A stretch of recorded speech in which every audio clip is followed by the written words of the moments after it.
ಇದು gas safety device.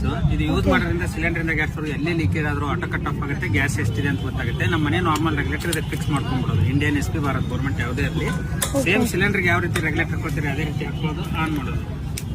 ಇವಾಗ stove on ಇರುವಾಗ ಈ ಪೈಪ್ ಹೀಟ್ ಆಗಿ, ಲೂಸ್ ಆಗಿ, ಮೆಲ್ಟ್ ಆಗಿ, ಗ್ಲಾಸ್ ಟಾಪ್ ಇದ್ದು ನಾಬ್ ಕಟ್ ಆಗಿ ಯಾವುದೇ ಒಂದು ಕಾರಣಕ್ಕೆ ಈ ರೀತಿ ಹೊರಗಡೆ ಬಂದ್ರೆ ನಾರ್ಮಲ್ ರೆಗ್ಯುಲೇಟರ್ ಇದ್ರೆ ಕಂಟಿನ್ಯೂಸ್ ಆಗಿ ಗ್ಯಾಸ್ ಹೋಗುತ್ತೆ. ನಮ್ಮ ಡಿವೈಸ್ ಇರೋದ್ರಿಂದ ಆಟೋಮೆಟಿಕ್ ಗ್ಯಾಸ್ ಸಪ್ಲೈ ಸ್ಟಾಪ್ ಆಗಿಬಿಡುತ್ತೆ.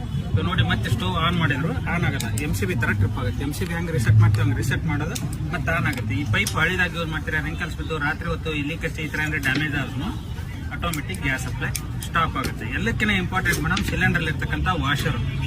ಕೆಲವೊಂದು ಟೈಮಲ್ಲಿ ಈ ವಾಷರ್ ಕಟ್ ಆಗಿ ಹಾರ್ಡ್ ಆಗಿ ಲೂಸ್ ಆಗುತ್ತೆ. ಮೇಜರ್ ಇನ್ಸಿಡೆಂಟ್ ಆಕ್ಸಿಡೆಂಟ್ ಏನ್ ಆಗ್ತಾ ಇದ್ದಾವು ಈ ವಾಷರ್ ಇಂದ.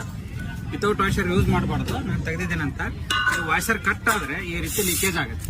ಅದೇ ನಮ್ಮ ಡಿವೈಸ್ ಹಾಕ್ಬಿಟ್ರೆ ನಿಮಗೆ ಆ ಪ್ರಾಬ್ಲಮ್ ಬರಲ್ಲ. ವಾಷರ್ ಕಟ್ ಆಗಿದ್ರು ಸಹಿತ ನೀವು ಆರಾಮಾಗಿ ಏನ್ ಮಾಡ್ಬೋದು, ಯೂಸ್ ಮಾಡಿ.